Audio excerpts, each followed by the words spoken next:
This your boy Daniel Lyndon Evans, and you are live inside the den. And this is story time inside the den. And tonight, I'm gonna be telling you about the time I went to Marine Corps boot camp and how it changed my life. Be back in a second. It's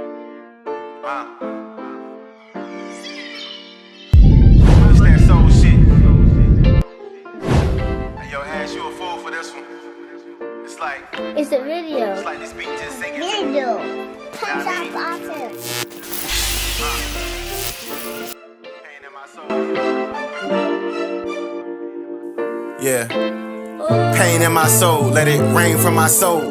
Gotta find myself, that's the goal. Wrote myself a letter, that's from soul. All that shit, it came from my soul. Tryna find a way to let it go. But my diamond in the rough, but still a rough diamond. Pressure made me, I'm blowing up like I'm detonating. Found my passion, you can't separate me, yeah, I'm levitating. I know you thought you knew me, but I promise you ain't know me. And even if you knew me, I ain't nothing like the old me. All right, so this is a very interesting story, if I must say the least. So before we talk about my time in Marine Corps boot camp, I want to take you back to my time in high school. At the end of my high school career, it was 1999, and all through my childhood, I had ambitions to become I want to be a professional artist, painting and things like that. I had a love for dinosaurs when I was in elementary, and I would always draw these, Tyrannosaurus Rex and Triceratops and all that. But I wanted to play football. Y'all heard my Emmitt Smith story. But right around 12th grade, I actually started wanting to be part of a graphic design team. I want to do graphic design and things like that. So 1999, I'm 19 years old. Well, I was 18 years old before I graduated, 19 years old. My birthday hit in August. And I really wanted to do something else with my life. I wanted to play football, but I didn't get a football scholarship, unfortunately. And so I was talking to a friend of mine in high school, and I said, what's the best way to keep myself in shape so that maybe I can be a walk-on later on? Now, you heard me talk about the Mike Anderson guy that played backup Terrell Davis for the Denver Broncos, number 38. Now, his story is this. He went to the Marine Corps and played for the Army-Navy team. And then he actually got a walk-on with the Denver Broncos and played professional football. And the rest is history. So when I heard that story, I wanted to pattern after him and do the same thing and do a walk-on. But at the time, just getting out of high school, tired of doing schoolwork, just wanted to take a break off. But I didn't want to... I didn't want to completely stop. So I want to do something to keep my body active so that I would be able to eventually, come back to it and revisit that option if it presented itself later on down the road. So all throughout when I graduated high school, all throughout my whole summer, I would enter into these art contests. They had this thing in the newspaper that say, draw me. And it'd be like a turtle or something. I would draw it, send it in. I actually won a couple of contests. They sent me all type of stuff in the mail for my prize. And one of the things they sent me was an application to the Al Callens Graphic Design School in Phoenix, Arizona. Now, at this time, they was working on one of these Disney movies. I think it was Mulan. So if I would have went to that school, I would have been working on the movie Mulan at that design school. So, it was just taking me a really long time during the summer. I applied for the school during the summer. And as I'm waiting for the results to come back, I just got anxious about, my life and what I want to do with my life. Just ready to go, man. And because I didn't get the feedback that I wanted from the school fast enough, I ended up going and exploring my options for the Marine Corps. Now, that's a whole nother story all in itself that I'm going to be telling on another show about what made me lead my decision up to going into the Marine Corps, because that was not something that I really wanted to do in my life. It was the Marine Corps for me was just a time to fill my time while I was, keeping my body in shape. I was told that they grade you on physical fitness and all that kind of stuff. So I really wanted to keep my body in shape while I was waiting for opportunity to potentially play football. And this story is going to be the prequel to when I met Emmitt Smith. So, but we're going to talk about this story right here. So the summer of, after I graduated high school, summer of 99, I just got anxious waiting on them.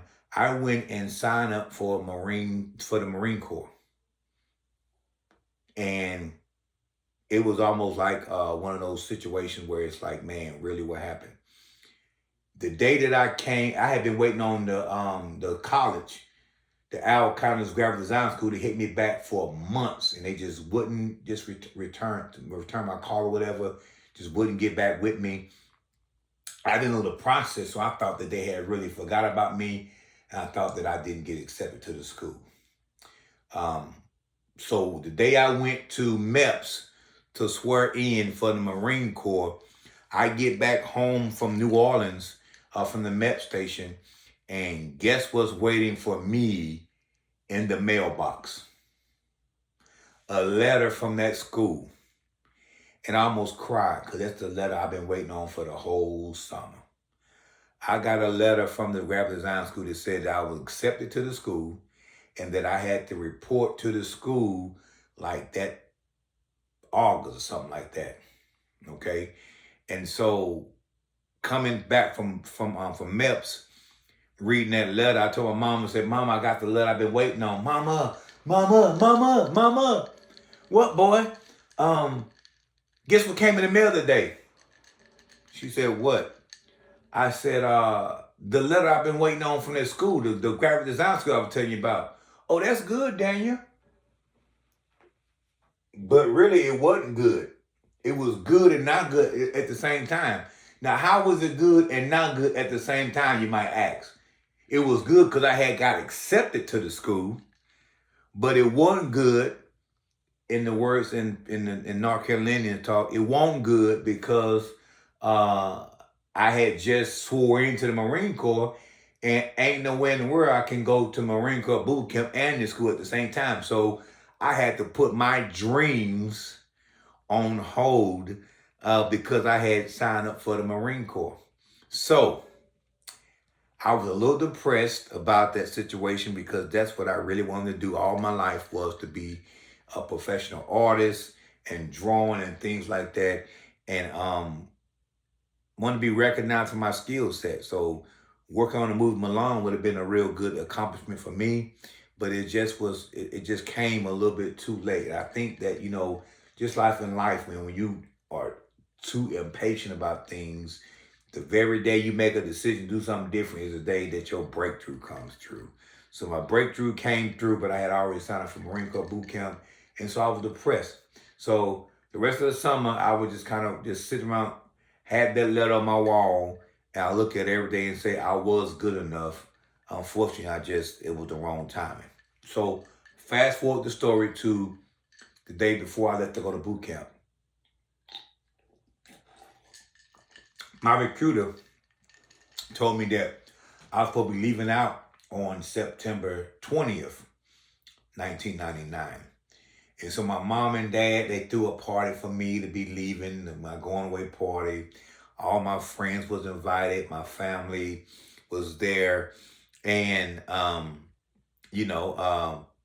it was just one of those things. And I remember telling myself, I can't wait to tell my girlfriend that I was actually going to boot camp on September 20th. And so it was just, the story was so crazy. So we had the party, and the next day, my mom takes me to the recruit station and she drops me off, and she had her moment with me. She done cried and all that kind of stuff. And she thought that this was the last time she was going to see me. So went down there some kind of way. They got my date mixed up. And so I didn't leave. My mama was at work all day thinking that he's gone. My son is gone, telling everybody she was at work. She worked at Ryan's Steakhouse in Gulfport, Mississippi, before Hurricane Katrina. For the ones who are watching this from Gulfport, y'all know about Ryan Steakhouse. So she worked there, and she was telling her friends all day that my son gone to boot camp. I'm gonna miss him so much and all that kind of stuff. And so I ended up getting sent back home because I was a day early. So I remember my daddy coming to pick me up from the recruiting station and said, "Your mama gonna be surprised when she see you here. So I ain't gonna tell her you ain't home, you ain't gone yet." So anyway, fast forward to my mama get off work. She come home, and she not even thinking that I was gonna be home, but she ended up finding out that I was home, and she was like, "Oh my God, Daniel, you still here? Oh my God, son, I thought you was gone. What happened?" I said, "I'm leaving out tomorrow." "Oh, I gotta go through this all over again. I gotta do this again." So, hey, it wasn't on me. So the next day was the actual day, September 21st. I went down there, and this was the real day. Went through the whole thing. And I'm thinking to myself, like, it was a good decision, good decision, good decision, good decision. All the way up until when I got to where I was going. I think they had us shipped out. I went to boot camp in San Diego, California. So it's the first time that I ever been away from home like this. So I was very nervous. And I remember my daddy giving me these last little final words of wisdom before I went to boot camp. Y'all give me a second. "I can't wait to tell my girl first."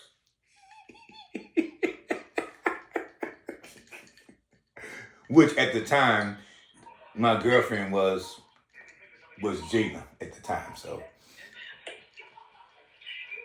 she been around a long time. Old dinosaur.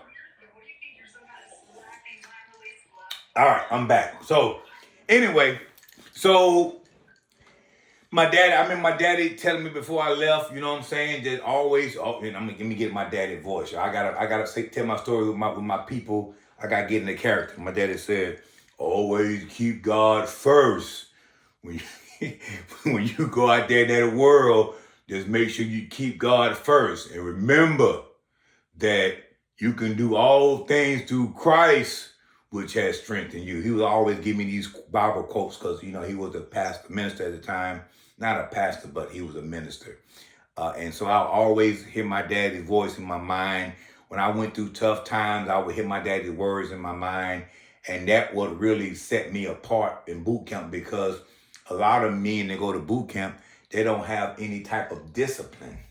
So Marine Corps boot camp is very tough because they have to learn how to listen to somebody for the first time. They don't have a father in the house, so them drill instructors become like a father figure to them. But me, on the other hand, growing up in the house with my mom and my dad, it wasn't like I didn't have discipline. It was just that I had to be under somebody else's control and somebody else's leadership for the first time in my life. So I was very nervous.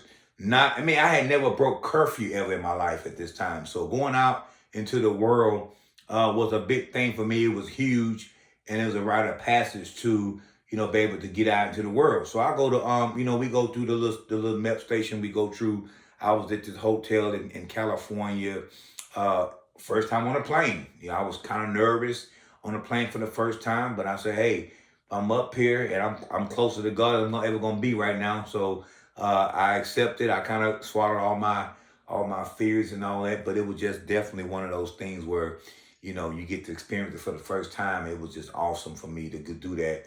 But, I had a little nervousness in my thing. So Marine Corps boot camp, let's talk about that for a minute. Going into Marine Corps boot camp, everything is done in stages. Everything is done in stages. Let me light my thing back. Hold on.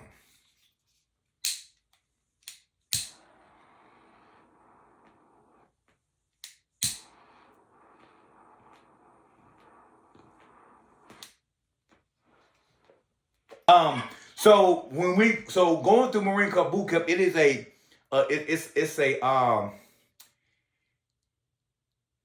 it's really a process they take you through. The first week is like sleep deprivation. You don't know what day it is, what time it is, because they want you to be confused when you go to boot camp. So I'm going through the steps, right? and it's nighttime, and we all confused at what time because we have to take off our watches and all that kind of stuff. So we going through this, and there's all these other guys on this bus, and we're driving to San Diego for the boot camp. And everybody looking around at each other like, where you from? Where you from? Where you from? Where you from? And we all talking, and then we get closer to the base, and he says, lock it up. Lock it up means shut up. We're not allowed to talk from this point forward. And we get to the place, man, and we pull up to the parade deck or whatever, and these drill instructors jump on the bus and start acting like a bunch of crazed dogs, running back and forth, got us confused. We like, oh my God, what we do? And they were like, get off my bus right now. Get off my bus right now. Get off my bus right now. Everybody getting that stuff. Somebody hopped through the window trying to get out the bus. They couldn't get out the bus fast enough. Hopping out the window trying to get out the bus. Get out of there. Get your trash out of here. Get out of my bus right now. And we go on the yellow footprints, and we all stand on the footprints. And for the first time in my life, I said, what did I get myself into? That's what I was thinking to myself. I said, man, what did I get myself into? It was not a good decision at this point. And I looked and I thought about the Wizard of Oz and said, Dorothy, you are not in Kansas anymore. This is a whole new world. And I would always quote these song lyrics in my mind, trying to keep myself calm down and everything. And so I'm on the footprints, and they running back into the rank, all in your face, man, spitting on you, like bad breath, halitosis, all that kind of stuff. You guys stand there and take it. And from this point forward, you're going to address me as sir, and you will say, sir, blase, blase, sir in the end. Sir, I, sir. So they told us how to talk and all that kind of stuff. So we going through all this stuff, and it's like, it feels like 10 minutes, but it might have only been like 2 minutes because we just so confused and we so lost. All these young boys out there trying to join the Marine Corps. So we go into the end dock. They take you and run you through it's like a assembly line of just boys going through this line, going through there, spinning around in a circle. They delouse you, put this powder on you, and it's like they take a fire hose and just spray you down. Like, I don't know. This what my mind was looking like. And then they go and put us in a chair and cut all our hair off. For the first time in my life, I was running around with a bald head.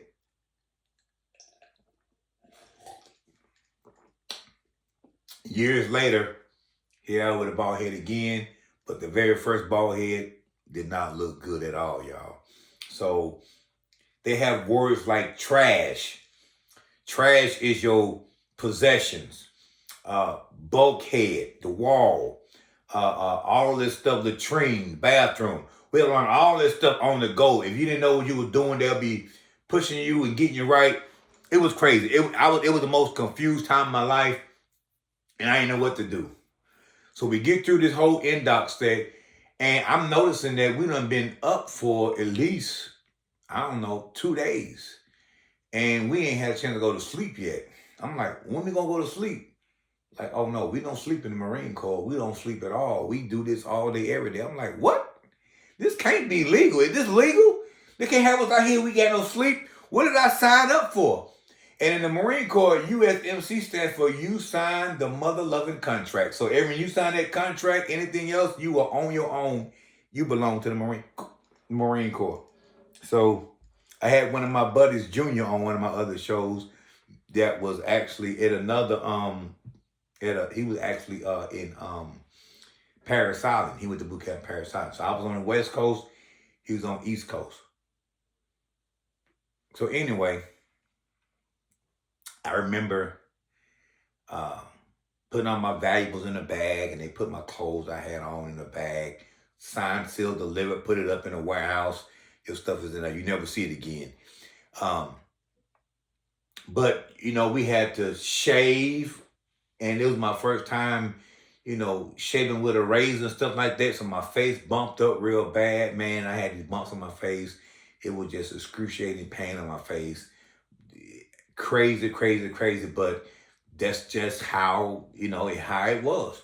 And so I remember the first night we standing on line in formation inside the barracks, and we had to count off. Count off. 1, 2, 3, 4. Everybody had to turn your head and snap and count your number.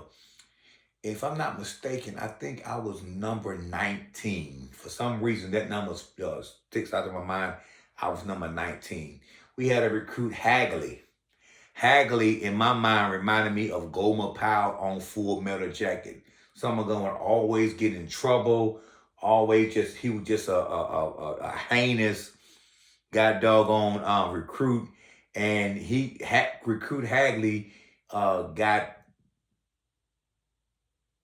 got punished more than anybody else in our platoon just because he just wasn't prepared. He was just a sloppy boy.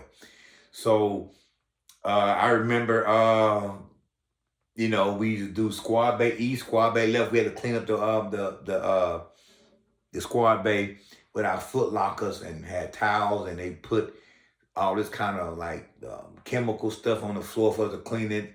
We cleaned up, taught how to get dressed in like 45 seconds and all that kind of stuff. So it was just really one of those like confusing times where it was just fast paced, and you just had to keep up. So the first week, you're not even with your real drill instructor. You are with what we call receiving. They receive you in, and you with a whole nother set of drill instructors when you're in receiving. And then after you get to receiving, you get shipped to your actual drill instructor is going to be there with you the whole time. But we in receiving right now. And we had to go and do our initial PFT. We had to do 3 miles, pull-ups and all that kind of stuff to see where you ranked and what type of, this thing keep going out, y'all. Give me a second.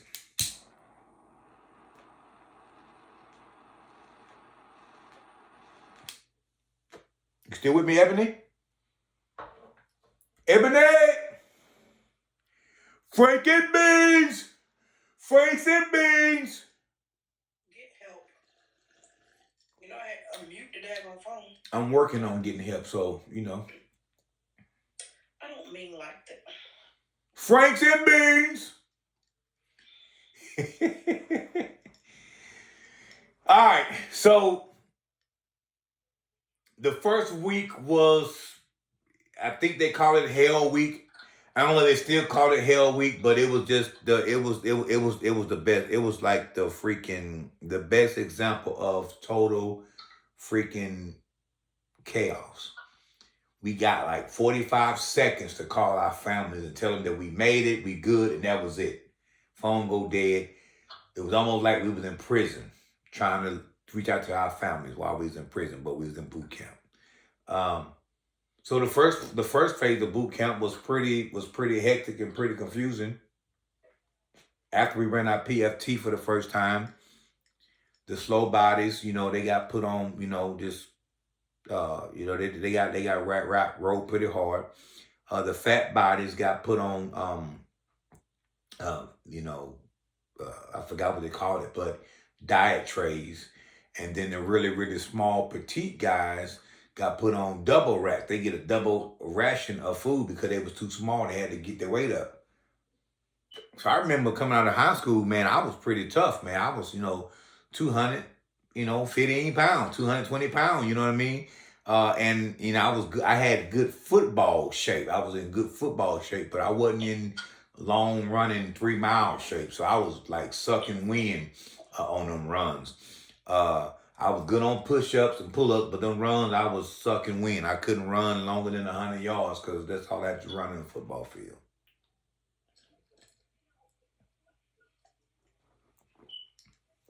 So at the end of the day, we have time to write our families. During that time, you can write, get ready for bed. But then we have these Bible studies, or we would have time to do that. And I remember we had a guy in the platoon named Wakefield. And for some reason, man, that dude reminded me of some old school porn star. It just looked like he was an old school. And I called him Wakefield. I had a nickname for him. But, he was an older guy. We was like 19. He was like 29 years old. He's an old guy in boot camp. I would actually run or participate in running the Bible studies because, you know, my dad being a preacher, you know, he put a lot of word in us, man. And the Bible is true when it say, train up a child in the way they should go, and when they get old, they won't depart from it. Now, at this point, my daddy hadn't known whether or not his teaching or his you know, his words, if they had had any effect on me or not. But you will know your child is ready when it's time for him to step on their own 2 feet and test their wings. So I'm in boot camp for the first time, away from my family, away from my father. And I had the opportunity to be with these guys and me telling them that my dad was a preacher. Because when they meet you for the first time, the drill instructor come in front of you and ask you questions about your life, and you got to give them back and you know, all that kind of stuff. Told them my dad was a preacher, so everybody heard that. So they were like, "Hey, can we do Bible study?" I said, "Cool, yeah, I'm down." And I run the Bible study. So then I found that I was tapping into my gifts. It was the first time tapping into my gifts doing these Bible studies, and we would do it every night. Right, my family. My mama, she won the award for the most letters written to me. Like, my mama would be faithful, write me every other day, write me a letter. Even if it didn't have nothing in it, just, "Hey, Daniel, how you doing?" She write me that. Because she didn't want me to get lonely in there and not have my support of my family. So she was notorious for writing letters in boot camp. So we started our training, and everything was going good at first. And then we would see these other recruits, and they part of the training. Now, one of the rules in boot camp is if you get sent back, you would get sent back a week or 2 weeks, and you won't graduate on time if you don't complete one of your tasks. So everything was good until we got to swim qual, which is, I'm going to tell you about swim call when I come back from these messages. Stay tuned. I'll be right back.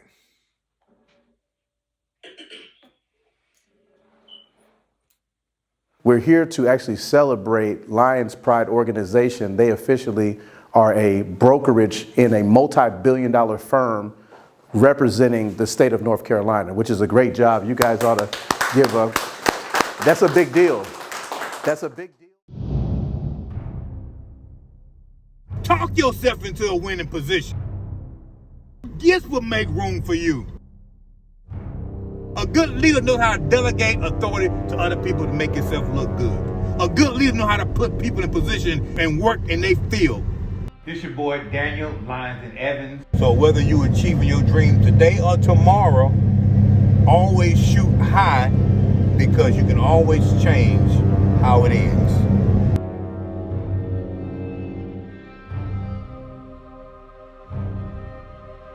Let me tell you about swim qual, which was my absolute most terrifying time in boot camp. I remember writing my mom and said, "Mama, please pray for me, because next week is swim qual. And you know Isaac don't swim too well, Mama, so I need your prayers, because if I don't pass the swim qual, they're going to send me back 2 weeks from boot camp, and I won't be able to graduate on time." My graduation date was December 17th, 1999. But if I don't miss this swim qual, I won't be able to graduate until next year. And I didn't want that to happen. So I was praying that week, bro. I'm talking about I was praying so hard. I'm talking about I had go send to the chaplain, go talk to the chaplain. "Look here, I need y'all to help me out because I don't swim too well. I'm terrified of water." I remember as I was a kid, my mama used to wash our hair in the tub, and she would have one of these. If y'all from old school, y'all know these brown rubber hoses with you hook the bottom of the hose to the tub, the tub nozzle, and then it would be like a little brown hose, and then you turn the water on, it would come out like a shower head almost. And I remember my mom used to give us a bath and wash our hair and everything. And that water used to run down my face. And I'd be like, trying to breathe for the water. And I was just terrified of water. And she would have to lean my head all the way back and put the water on the back of my head, because it run down my face. I have a goddamn hissy fit. So never did like the water. So in swim qual week, I was terrified, man. I'm talking about I was really scared. The first thing that they showed us in swim qual was they had a guy, and they said, this is, introducing us to the water and everything. They let this guy drown, okay? Let this guy drown. And then they revived him in front of us. And after they revived him, they asked him, how did that feel? And he said, this recruit does not like it, sir. And they said, okay, get back in the water. Don't die. Don't die. That's what they said. Don't die. And they said, who's next? And I was like, oh, case I was trying to, everybody, society has always trained us to skip the line and get to the front of the line. So you have to wait in line. You want to skip the line. You got people skipping food stamp lines. You got people skipping the cafeteria line at school. People skipping the money line. But this goddamn swim qual line, nobody was skipping that line. I'm talking about people letting everybody, you go ahead, man. I'm good, go ahead. I let about 6 people skip me. I'm like, I'm good. After I saw that, I was terrified. I said, they gonna let me drown, and I ain't gonna wanna do this no more. But I can't get out of here because I'm stuck. I signed a contract, so I gotta get through this anyway or I'm gonna die. So when it came up to me to go in there, I already knew I was gonna fail. I had my mind already said I'm gonna fail.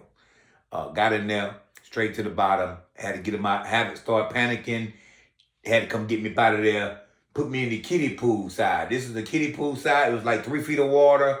You go down here, your knees in the water, you lay down in the kiddie pool, and they teach you how to tread water, teach you how to do the doggy paddle and the dead man float.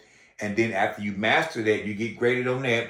And then to get the final grade, you have to go down to the big deep end, which is like 12 feet, and dive off the diving board. Now, let me rewind the tape, y'all. This is why this story is so terrifying, because we're not in the pool with shorts and t-shirts on. Understand this.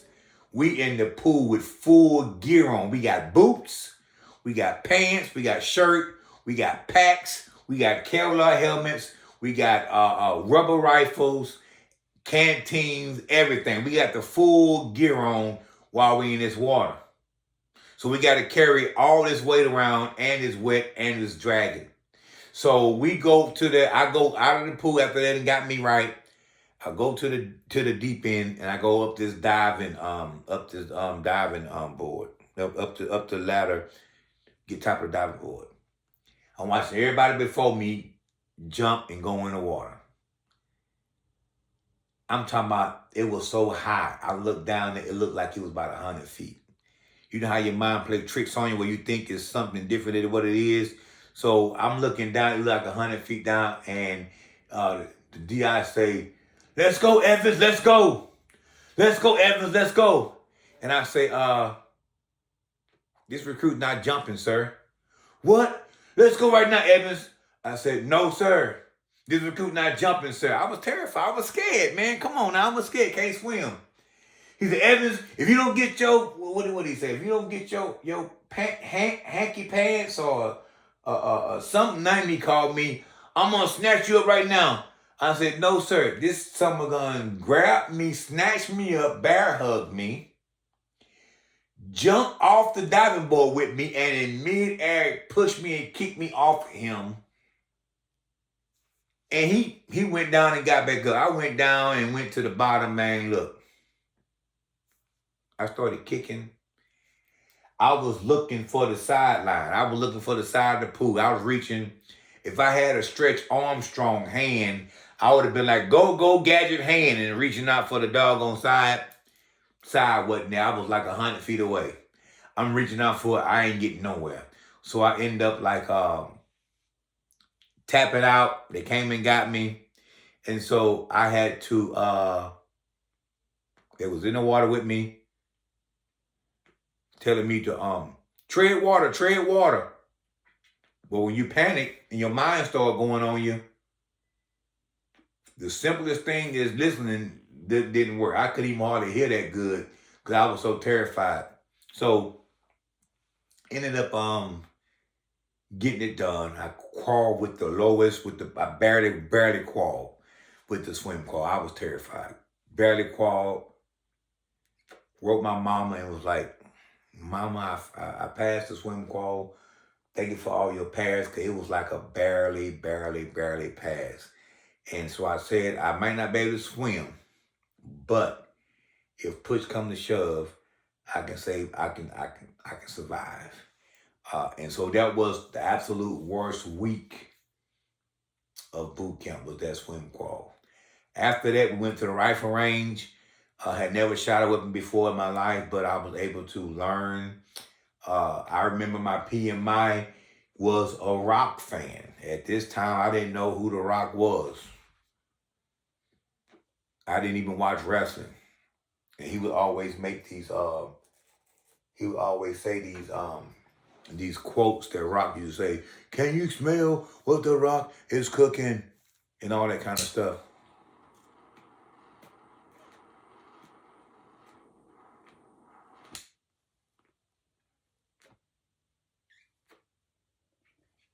Can't get this bad boy lit. Can't keep it lit. Anyway, went to swim crawl. Saw a recruit shoot his foot because he wanted to go home.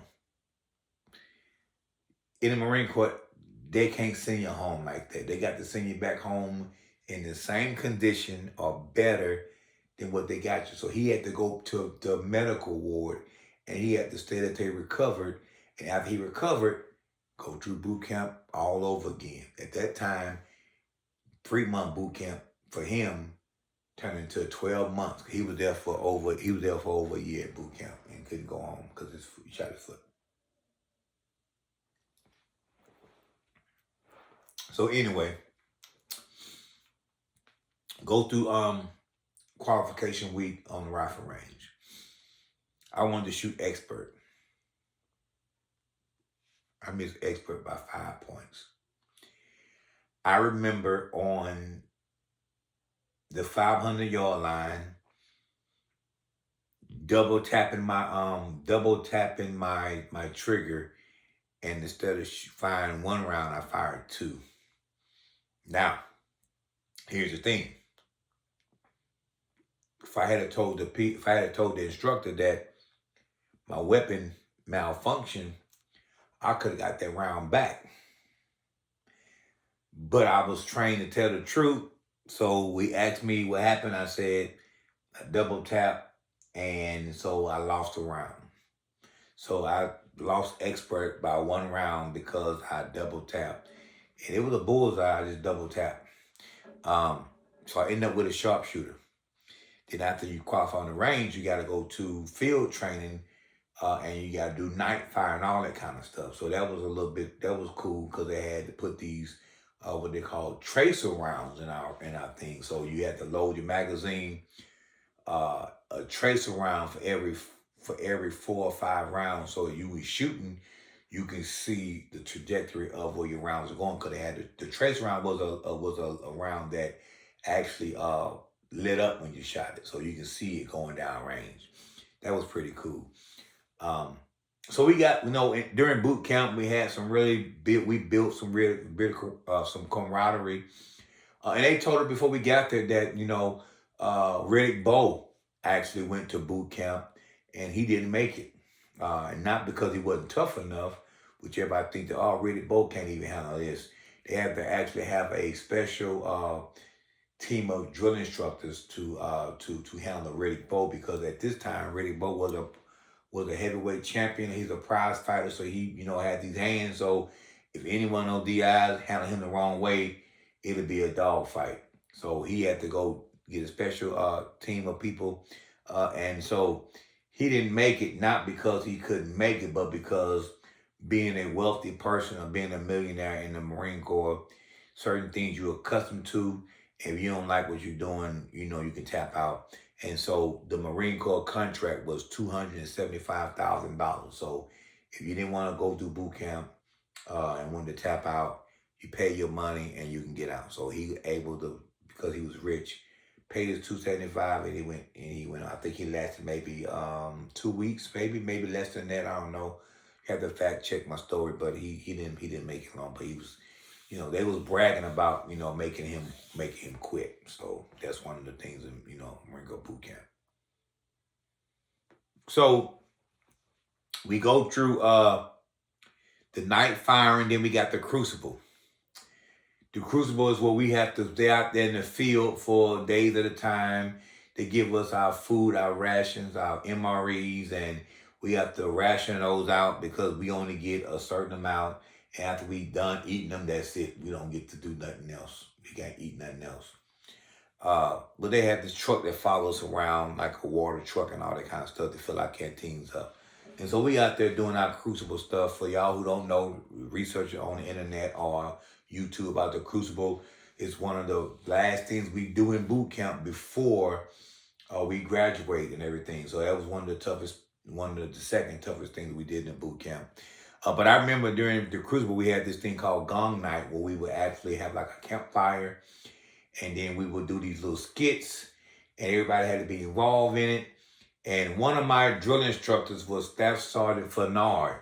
And this guy would always mess up people's name. I remember this guy named Palacios. He called him Presidios. This guy, if his name was Jordan, he would call him Jordash or stuff like that. He would always mess up people's names. But me being a very comical person, coming up, I would pick up on voices and I would do impressions. So I remember during the Gong Night, or whatever it's called, y'all know what it is. Y'all research it. I know my mind is kind of, I'm missing some stuff, but I did an impression of him. And we was marching. I love the way he would call cadence. And when I did his voice, it was like, to the rear, march, left, right, righty, love, left, right. And he would do all this stuff. And I did his voice spot on at that gong show. And they was laughing so hard at that. And even he came up to me and said, that's a freaking pretty good job there, Evans. I like that's a freaking pretty good freaking job there, Evans. They use the word freaking a lot. That's a freaking good job there, Evans. So after we went to the crucible, and then because I went to boot camp in California. Most people call it Hollywood. They call it Hollywood Marines because it was in there. I remember the guy off of Full Metal Jacket. It was his name Lee Ernie. Was there, so we had a chance to meet him. But he was the guy on Full Metal Jacket, the drill instructor that was doing all the talking and stuff. He was like a celebrity out there. So met him out there. And then so we go through the crucible. They had this mountain called Mount MF. It was so steep that when you walk up this mountain, you can reach out in front of you and touch the ground. That's how steep this mountain was. And I remember I had pulled something in my leg or something, and I was like limping. They said, "You okay, Evans? If you fall out of this, because we had to hike up the mountain. If you fall out this height, then you don't make it to the crucible. Then you don't make it. But we are band of brothers. So if one person fall behind, we rally up and we carry him up the mountain. I mean, we had to do that to get our guys up. So that was when I had to really dig deep. I was like, man, you can't get sent back. You gotta get this. We got to dig deep. So we go through all that crucible stuff. And I remember get on top of that mountain, man. We getting in formation. All these platoons out here, we in formation. And they have a loudspeaker in the woods out here. And they playing the song, well, I'm proud to be an American, or at least I know I'm free. And I won't forget the man who died and sacrificed for me. And I'll gladly stand up next to you and defend her still today. Well, ain't no doubt I love this land. God bless the USA. They played that song on a repeat like 100 times while we was going up that doggone mountain. We got in formation. And so here is the ceremony of the Eagle Globe and Anchor that you get when you finally become from a recruit to a what they call us, privates. I can't remember what they call us, but we no longer maggots or recruits. We are now Marines now, and so they have to address us by our rank. So we on this mountain, and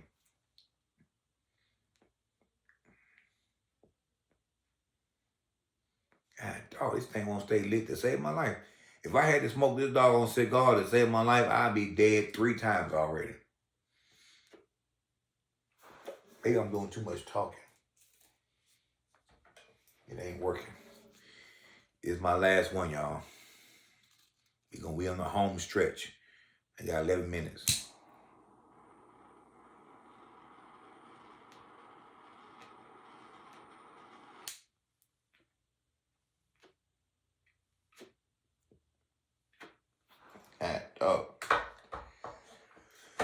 So anyway, it's standing in front of everybody. They come in front of everybody. Congratulations, you a Marine. Great job. And then boom, put that in your hand, and then you salute the captain, and then you go to the next person. They say crying is contagious. Yawning is contagious. On top of that mountain, when you have worked so hard to achieve something, 3 months in boot camp, all the stuff we done been through, all the times we done been on the parade deck, doing the rifles and doing all the stuff, all that stuff. This is a time where you get to really hone in all your hard work, and you become part of the elite club of Marine. And I remember they went through all these different roles. Everybody after they come to you, it's like you cry. You start crying because all your accomplishments have now meant something. And I remember telling myself, I ain't gonna cry. I ain't gonna cry. I'm gonna be cool. It came out of my row. Everybody who said they wasn't gonna cry started crying. They came down my road. I was trying to hold it in. I'm trying to be strong.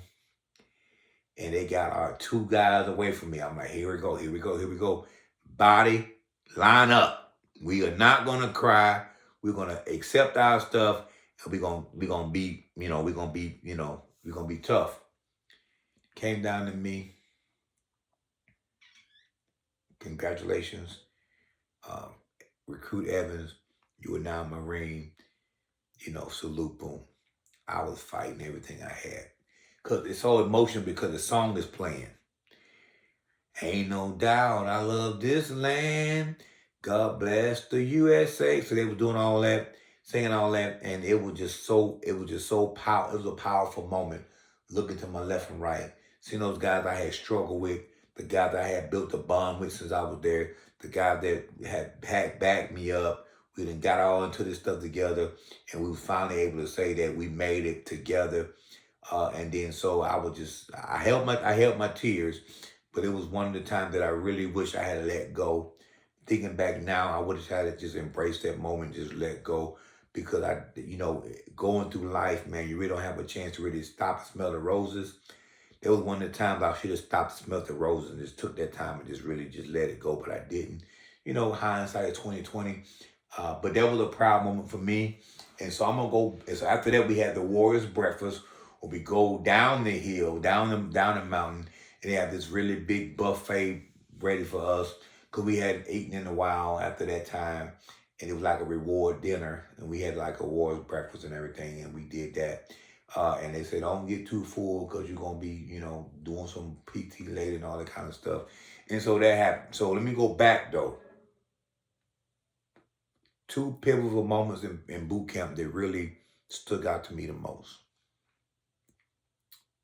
The first week we was there, they did this mental exercise where they had everybody in the auditorium or whatever, and they were telling us about, listen, we are at war, and they're going to cut boot camp down from 3 months to a month and a half in order to prepare us to go to war.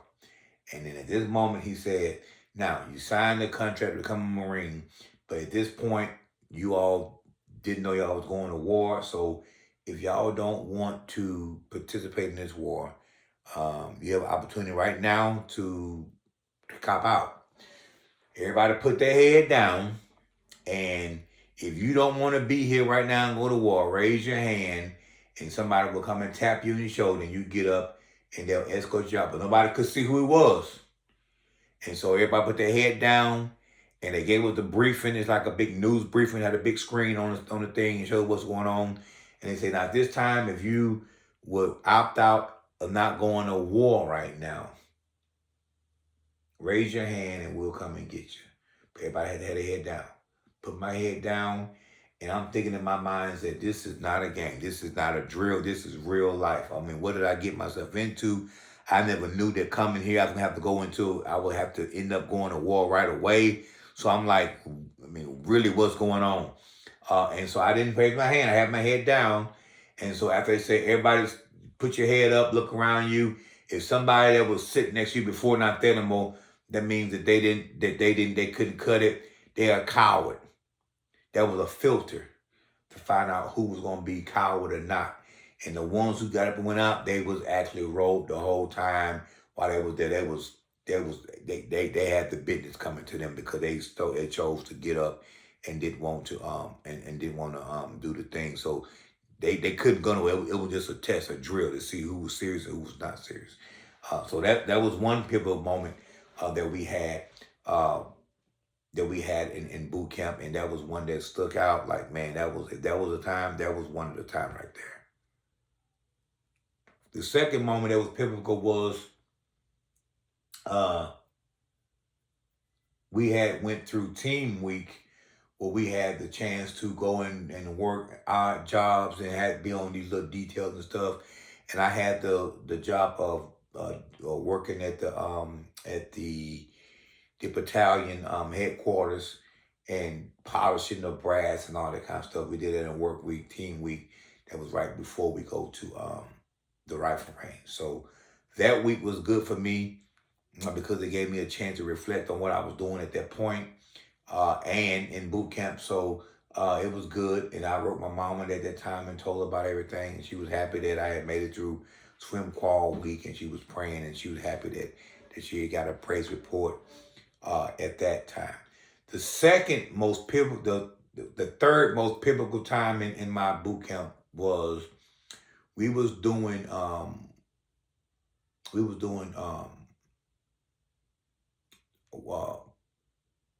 weapons training where we was doing the boom with the rifles and all that kind of stuff.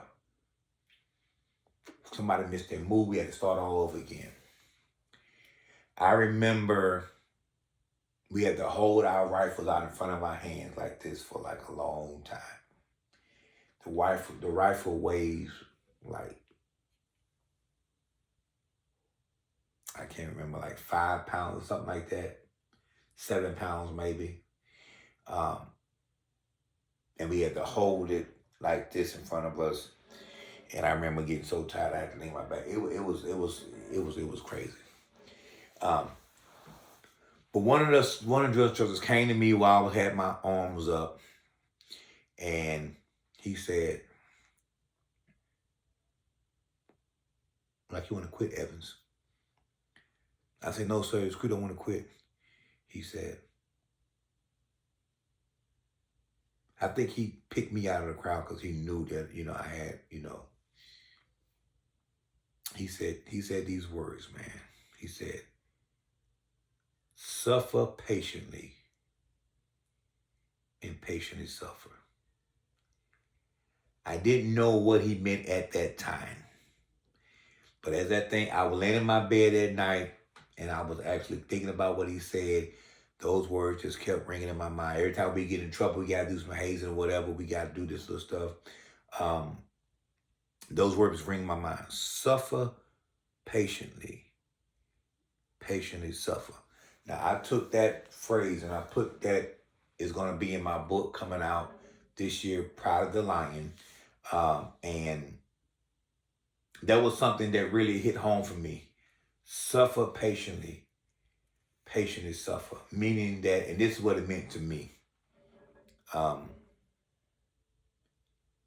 you're going through life and you're suffering, if you suffer patiently, meaning that it's going to be okay, it's going to be over soon. They used to say that pain is weakness leaving the body. They tell us that pain is weakness leaving the body.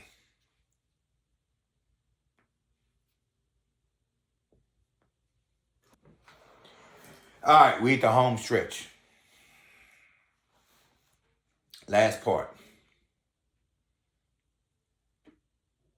All right, so you're going through life and you suffer patiently. It's going to be okay. It's going to be all right. But while you're suffering patiently suffer. Pain is weakness leaving the body. And when he said that, an image snapped in my mind of Jesus on the cross. And he took me to the top of the cross, and I'm watching Jesus on that cross. In the Bible, you know, people in the church say he never said a mumbling word while he was on the cross hanging. He actually did talk while he was on the cross, just so y'all know. But the way he suffered patiently on that cross and patiently suffered, he died for our sins. And he did it with style. He did it with excellence. And so I'm holding that rifle in my arm, and it's starting to get heavy and heavier and heavier and heavier. And he said, Evans, suffer patiently and patiently suffer. You got that? Suffer patiently and patiently suffer. And then he moved on. That man impacted my life in that moment, and he'll never know it. I held on to what he said that day. And every time we would get into a bind, we had to do all this different work and exercise and all that kind of stuff. Those words started replacing my dad's words. Suffer patient, patient, suffer. And it meant a lot to me. And I remember he was the heavy drill instructor. We had a light and a heavy. At the end, when we finally finished, he came back to me and said, remember when I told you that day, Evans? I said, yes, sir. He said, what do you think? And I told him what I thought about it. He said, right on. And then Staff Sergeant Flanard, the one that was messing up everybody's names. And so this is another story. I have to tell y'all this part. So at the time I'm getting ready to go boot camp, I didn't know if my family was going to come to my graduation or not. I had been communicating with my mom, and she said that she wasn't going to be able to come because my dad was going to come. And so I wasn't expecting to see them, you know what I mean? Because they told me I didn't think they can afford to come out to California and everything. But lo and behold, on Family Day, they wasn't there, but I hung out with my bunkmates family that day. They were trying to surprise me, so they didn't show up for Family Day. But the next day, we go to the parade deck for our actual graduation. And we all dressed in our uniforms and everything. We got to march across the parade deck, and we got to do our eyes right. And we marching, and we got our families there waving at the crowd and everything. But there's so many people out there, you can't really see who out there because you don't know your family or not. We just doing your job. You just doing your thing. And standing in that formation, they tell us bend your knees because you lock your knees out, you'll pass out. About 6 people dropped out in the formation because they locked their knees. I remember just standing there, man, and I would get tired and they were going through a whole day older ceremony, and I just remember suffer patient and patient suffer. I'm still thinking about that in my mind while I'm on the parade deck and everything. And so we finished graduating. Everybody go to their families and stuff and their rent. And I see my dad. And I walk up to my dad and he's like, I got a surprise for you. And I said, what's my surprise? My mom is there. Hey, Daniel. And I come up there, hug my mama, and I think my was my auntie there, my sister there, one of my, it was 3 people there. My mom, my dad, and somebody else. I don't know if it was my auntie or my sister. I can't remember. But anyway, that right there was it for me. I was like, man, that was that was a really good a surprise. She said, I was trying to keep it a secret. Your dad didn't want me to tell you, but yeah, that was a secret. I was gonna come and everything, and I was like, good. So I had, like, before I left, I had wrote my mom like the last week my wish list what I want her to bring me, and I actually requested a pack of double stuffed Oreo cookies was my thing, and not having sweets for 3 months, I was gonna be indulging in that after boot camp.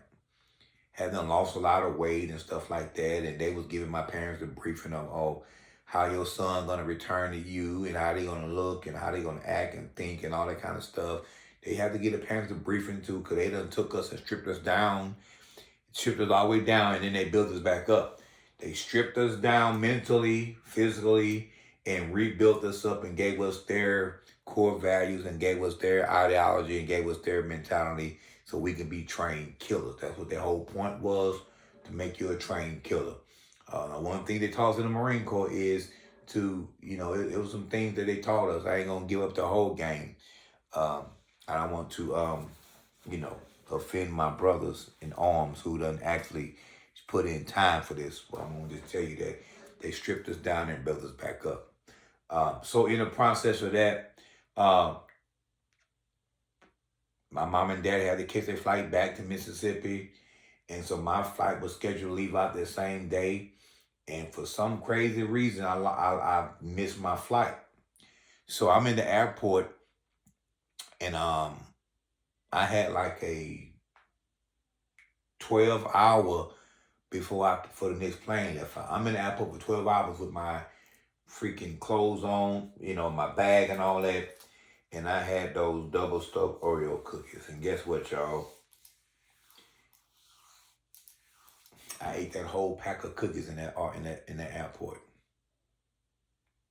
Whole pack of double stuffed Oreo cookies. Among some other things I had, but I ate those pack of cookies. I was so sick after that, because I hadn't had that in a while. I remember that, my stool was the color of Oreos. It was dark. It was dark when it came out. But anyway, so I ended up missing my flight, and then getting on the next flight, remembering that I had just experienced one of the greatest things in my life was Marine Corps boot camp. Now, the reason why I chose Marine Corps boot camp was this. Marine Corps boot camp is the hardest of all of the all the boot camps in the military. Now, if you join the Marine Corps, you can join any other branch of service after the Marine Corps and not have to go through boot camp twice. But any other branch had to go through our boot camp to become Marines. I said, I don't know where my path is going to lead me, so I want to go ahead and join the toughest one. So if I wanted to change over later, I could. That's why I chose Marine Corps boot camp, and it was the hardest. And I wanted to be able to keep up with, like I said, my body, keep my body in shape and all that kind of stuff. So that's why I joined Marine Corps. I didn't have a plan at that time as far as like going to school, but I wanted to keep my body in shape. So I had an opportunity later on. And so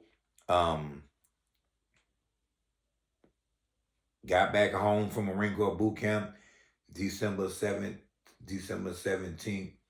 of 1999, and everybody was proud of me, and I was doing my thing, and this where the story of my boot camp ends, and then the next story of me going to the Cowboys and Saints football game with my nephew and my high school sweetheart, Gina Marie, at the time. This how that story starts. So this was the story of my boot camp. And I would just say this. I think every young man should experience Marine Corps boot camp just so they can get the experience of having that discipline and having the structure. It definitely, helped me out in my life to kind of shape me who I am right now, with this discipline, things like that. There was a lot of good things that came out of it, but it also was some negative things that we'll get into later on this journey of story time inside the den. So that's my story, my boot camp story. I thank you all for joining me for this episode of Storytime Inside the Den. Now, before I leave, I want to just point out the fact that I am rocking the brand new Lions Pride apparel gear right here on my shirt and my pants.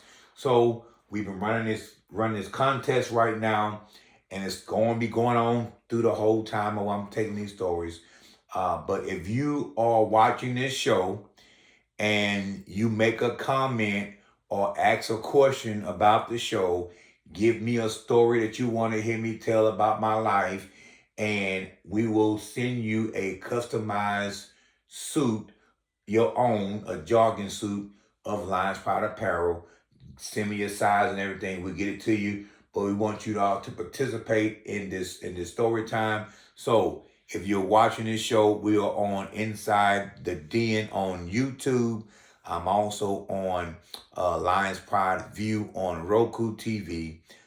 And you can actually see us featured on all of, and Facebook and all that kind of stuff. But I want you all to like and subscribe, hit the notification button, and then put your questions and comments in the box, and we will be getting back with you all. And if you put your name, address in the comment section with your question and everything, we will have one of our Lions Pride apparel outfits custom for you sent out to your house, and you'll be able to rock our gear. And we getting ready to launch it on Shopify soon. So make sure you do that. This your boy Daniel London Evans, and this has been Storytime Inside the Den. And remember, you heard it from the den. Peace and blessings. We'll see you soon. You knew me, but I promise you ain't know me. And even if you knew me, I ain't nothing like the old.